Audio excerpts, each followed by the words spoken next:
Bismillahirrahmanirrahim. Assalamualaikum warahmatullahi wabarakatuh.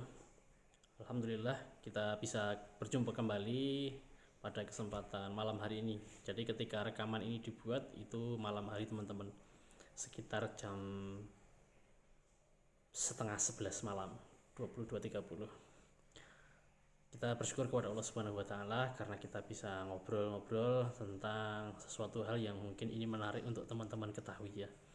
Selawat serta salam semoga senantiasa tercurah kepada junjungan kita Nabi Agung Muhammad Sallallahu Alaihi Wasallam beserta para sahabatnya, keluarganya, dan orang-orang yang senantiasa mengikuti dan memperjuangkan dinul Islam, din yang beliau sampaikan. Teman-teman sekalian, pada kesempatan malam hari ini saya ingin sedikit share ya apa yang ada di dalam benak kepala saya tentang sebuah tema yang berjudul tentang PNS atau ASN pintar mengelola uang. Jadi kalau berbicara tentang PNS, ASN, kemudian berkaitan dengan finansial, sebenarnya para ASN, para PNS itu sudah punya privilege ya, di mana mereka sebenarnya sudah mendapatkan semacam keamanan ya, berupa gaji bulanan dalam semua level apapun, dalam pangkat golongan apapun, mereka mendapatkan privilege, keistimewaan berupa gaji bulanan. Kemudian mereka juga jika sampai kemudian masa pensiun akan mendapatkan dana pensiun. Itu kelebihan yang dimiliki oleh para ASN atau para PNS gitu ya. Itu satu sisi. Di sisi yang lain ternyata sudah bukan menjadi rahasia umum lagi bahwa para ASN atau PNS itu banyak yang kemudian terjebak kepada hutang-hutang konvensional, kepada hutang ribawi. Saya sendiri termasuk bukan orang yang melarang hutang ya, karena memang ya boleh-boleh aja, tetapi yang kemudian jadi catatan saya adalah bahwa jangan sampai teman-teman ASN atau PNS itu kemudian terjebak kepada skema hutang ribawi. Nah itu yang menjadi semacam jangan sampai gitu dah, apalagi lebih-lebih bagi ASN PNS muslim ya. Makanya kemudian saya berpikir bagaimana caranya kemudian saya sendiri yang mempunyai passion ya atau senang berbicara tentang literasi keuangan ya, tentang finansial, itu bisa berbagi, bisa sharing kepada teman-teman PNS atau ASN. Di samping saya sendiri juga bekerja sebagai PNS atau ASN di salah satu kelembagaan. Saya sebagai seorang perawat psikiatri ya, perawat jiwa di salah satu rumah sakit di Kota Dingin di Jawa Tengah.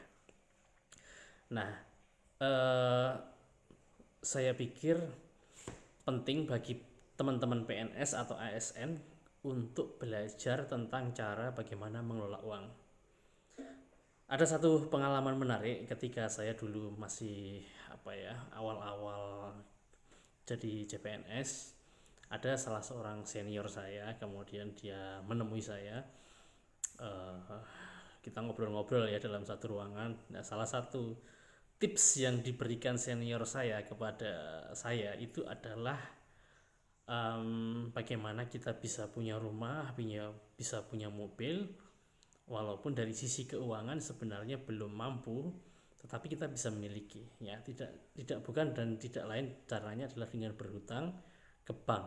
Nah, ada juga dulu yang eh, kemudian memberikan semacam tips bahwa bisa kok kita punya mobil ya, apalagi dengan privilege berupa ASN atau PNS ini kemudian menjadi semacam bahwa kita punya strata khusus gitu ya, semacam seperti itu, walaupun sebenarnya biasa aja. Kita juga memberikan pelayanan ya sebagaimana akad kita dengan negara sebagai seorang ASN sesuai dengan profesinya masing-masing. Nah, tips-tips ini menurut saya, mohon maaf ya, saya katakan sesat ya. Mengapa? Karena bermasalah dari hukum syariat. Yang kedua, memaksakan sesuatu yang sebelumnya belum kita mampu. Kalau hutang sebenarnya mubah aja, boleh aja. Yang penting jangan terjebak pada akad-akad ribawi lah itu. Nah, daripada kemudian saya sumpah serapah ya tentang persoalan ini yang memang sudah bukan rahasia umum lagi di kalangan PNS dan ASN. Saya pikir bagus untuk kemudian memberikan informasi pembanding kepada teman-teman semua yang berprofesi sebagai PNS atau ASN untuk kemudian pintar mengelola uang. Saya sudah membuat teman-teman beberapa catatan dan ini menjadi spesial karena pengalaman saya pribadi pengalaman pribadi tentang bagaimana mengelola uang.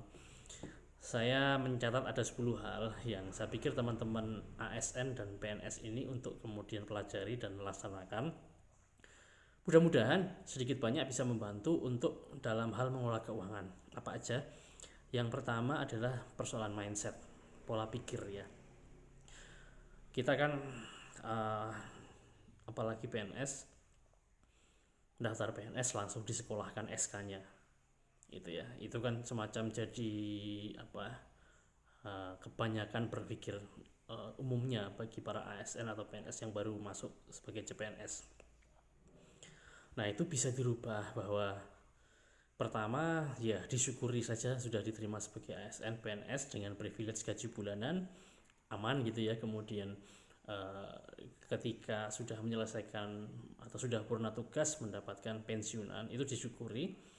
Kemudian yang kedua, salah satu bentuk syukur itu adalah kita jangan sampai terjebak kepada hal-hal yang dilarang oleh Allah Subhanahu wa taala ya. Kan aneh kita bersyukur tapi kita melaksanakan sesuatu yang dilarang, misalnya mengambil hutang ribawi, itu kan nggak boleh. Itu dari segi mindset ya. Yang kemudian yang kedua adalah seorang PNS atau ASN itu kan memberikan pelayanan ya, sifatnya itu pengabdian. Mungkin di beberapa lembaga atau kementerian tertentu itu gajinya atau tunjangannya besar, tetapi di beberapa banyak tempat itu memang kecil ya, tidak sebagaimana masyarakat bayangkan kalau PNS atau ASN itu gajinya gede, itu enggak. Kalau dibandingkan dengan pengusaha, bocoran aja, lebih banyak pengusaha ya, walaupun tidak semua pengusaha juga berhasil ya. Pengusaha pun juga fluktuatif ya, kadang puluhan juta, kadang ratusan juta, turun lagi jadi puluhan juta, itu ya bisa aja fluktuatif seperti itu. Nah, itu dari segi mindset teman-teman. Dan ada banyak hal, teman-teman bisa baca buku serial Rich Dad yang ditulis oleh Robert T. Kiyosaki, judulnya Cash Flow Quadrant. Itu juga berbicara banyak tentang mindset, tentang kata-kata. Jadi kata-kata itu ternyata bisa menjadi sebuah titik awal untuk mewujudkan suatu realita. Nah, kemudian dari segi mindset teman-teman mulai berpikir untuk berinvestasi ya. Tentu saja belajar hukum syarak terkait investasi. Jangan sampai seperti banyak kasus ya terjebak pada investasi bodong gitu ya. Lebih-lebih terjebak pada akad-akad yang tidak sesuai dengan syariat. Itu mindset yang dalam catatan saya yang pertama. Catatan saya yang kedua itu adalah kita bisa melakukan self talk ya. Self talk itu semacam pembicaraan di dalam batin kita. Artinya apa? Kita, dan ini saya lakukan ya, saya pernah mempraktikkan self talk ini, bahwa kita bersyukur terhadap apa yang kita miliki. Jadi semacam afirmasi positif. Berapapun jumlah uang yang kita miliki, yang saya miliki pada waktu itu. Misalnya ya, ketika memberikan nafkah kepada istri, alhamdulillah dengan uang ini saya bisa memberikan nafkah. Mudah-mudahan nafkah ini barokah gitu ya. Naik motor, beli bensin, keluar uang lagi, alhamdulillah bisa beli bensin. Mudah-mudahan dengan beli bensin ini bisa berangkat kerja, bisa berangkat ngaji, dan lain sebagainya gitu ya. Ketika beli makanan di mana itu kita self talknya, jadi berbicara kepada diri kita sendiri dengan afirmasi positif. Dan ini saya membuat jurnal harian ya, semacam tulisan di dalam buku, di dalam smartphone juga bisa, dalam Android, selama 30 hari untuk membentuk mental kaya ya, dengan self talk positif ya. Dan di dalam Islam juga nggak ada masalah ya, dalam arti kita mensyukuri apa-apa yang Allah berikan kepada kita, terutama dalam hal finansial. Bahkan dalam kondisi keuangan yang mepet sekalipun, kita tetap melakukan self talk positif. Itu yang kedua. Yang ketiga, teman-teman ASN itu perlu belajar tentang laporan keuangan secara lebih mudah. Nah, saya banyak terbantu di dalam persoalan ini dari buku Rich Dad Poor Dad, dari serial Rich Dad yang ditulis oleh Robert T. Kiyosaki. Bukunya banyak banget ya, ada 20 lebih. Saya sudah baca. Teman-teman perlu paham tentang laporan laba rugi, tentang income dan spend, kemudian pembahasan tentang aset dan liabilitas. Contoh ya, banyak ya, secara umum misalnya rumah itu dikatakan sebagai aset, padahal yang namanya rumah itu belum tentu sebagai aset. Rumah itu bisa menjadi beban atau liabilitas, karena definisi aset yang ditawarkan di dalam buku serial Rich Dad, aset itu adalah sesuatu yang memasukkan uang ke dalam kantong kita, sementara liabilitas atau beban itu adalah sesuatu yang mengeluarkan uang dari kantong kita. Nah, kita lihat rumah itu ada biaya perbaikan, ada pajak tahunan, dan pengeluaran-pengeluaran perintilan lainnya. Artinya dalam konteks ini rumah adalah liabilitas, gitu, bukan aset, gitu ya. Mobil juga liabilitas atau beban karena dia mengeluarkan uang secara terus-menerus ya, dalam bentuk bulanan atau tahunan. Ini penting ya, karena nanti ketika teman-teman ASN itu masuk untuk belajar tentang membangun bisnis side hustle misalnya, atau berinvestasi, itu sebenarnya mereka sedang membangun aset, gitu ya. Banyak hal kan. Jadi teman-teman bisa baca buku Rich Dad Poor Dad dan Cash Flow Quadrant dan serial Rich Dad lainnya, banyak jumlahnya. Kemudian yang keempat, teman-teman ASN atau PNS itu harus mulai mengelola arus kas ya, arus kas. Dimulai dari apa? Jadi setiap mendapatkan income gaji bulanan itu adalah sisihkan pertama kali sekian persen, kemudian baru sisanya untuk keinginan dan kehidupan. Saya pernah pada satu posisi menyisihkan sebesar 10% dari setiap gaji bulanan. Saya sisihkan di awal. Jadi sebelum uang itu dipakai untuk bayar ini, itu, gitu dan sebagainya, itu saya sisihkan terlebih dahulu 10%. Kemudian sambil belajar tentang bagaimana mengelola uang, kemudian mengembangkan uang, bagaimana memulai bisnis dan sebagainya, mengelola orang dan sebagainya, itu saya terus sampai naik lagi. Saya sisihkan menjadi 30% karena dari bisnis sudah mulai menghasilkan kan, jadi sudah ada istilahnya itu multiple income stream, pendapatan lebih dari satu. Kemudian saya naikkan lagi 50% dari gaji yang saya miliki dari ASN itu, PNS itu, kemudian saya sisihkan 50% karena dari bisnis alhamdulillah bertumbuh. Kemudian ada bisnis yang kedua, sampai biidznillah dengan pertolongan Allah, untuk gaji itu saya sisihkan 100% ya, 100%. Saya men-challenge atau menantang diri saya sendiri untuk hidup dari profit bisnis dan imbal hasil dari investasi yang saya jalankan. Sementara untuk gaji itu saya tidak pakai 100%, saya masukkan 100% sebagai investasi. Nah, mulai mengelola arus kas itu adalah dengan menyisihkan di awal. Nah, disisihkan itu bukan dalam rangka untuk kebutuhan konsumtif teman-teman, tetapi dalam rangka untuk dilipat gandakan dalam sebuah aset. Bisa properti, tapi teman-teman harus belajar dulu. Bisa di bisnis, teman-teman juga harus belajar dulu. Nah, itu bisa dilakukan. Sebenarnya ada banyak tawaran-tawaran investasi, misalnya hidup dari deposito bank. Kita memasukkan uang ke dalam deposito, sekian banyak uang, kemudian kita hidup dari imbal hasil deposito. Itu bisa, tetapi tidak sesuai dengan syariat Islam karena akadnya adalah riba itu. Kemudian ada juga yang menyarankan lewat pasar saham ya, ada yang menyarankan lewat obligasi. Itu bisa juga, tetapi lagi-lagi bagi muslim tidak bisa dilakukan karena banyak akad-akad batil di dalamnya.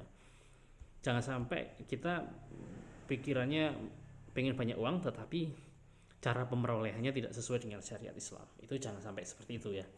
Kemudian ada juga lewat platform misalnya peer-to-peer lending ya, kita menjadi seorang investor tetapi dapat imbal hasil dari bunga, itu nggak boleh.